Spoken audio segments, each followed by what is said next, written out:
My name is Anand. By profession, I am an interior designer.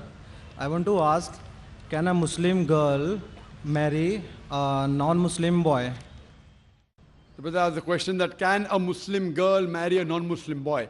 As I said that a Muslim boy cannot marry a non-Muslim girl until she believes. The same verse I quoted, Surah Baqarah chapter 2 verse number 221 says, do not marry a non-believing woman until she believes.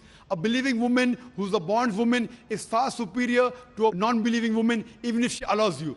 The same verse continues, do not marry a non-believing man, a mushrik man, until he believes. A believing man, even if he's a slave man, a bondsman, is far superior to a mushrik man, an unbelieving man, even if he allows you.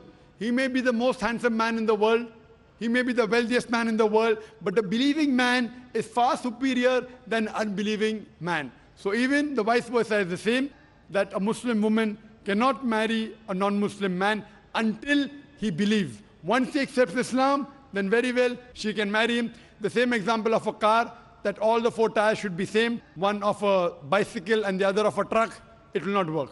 Because the life partners, if you really love your wife, you'd want her to go to Jannah. If the Muslim woman loves the husband, she would want the husband to go to Jannah. This life is temporary. So imagine you marry someone and you know that spouse is going to go to hell. So what's the use?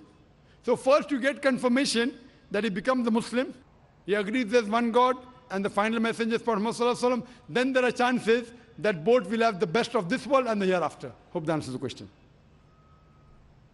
Who wouldn't give up?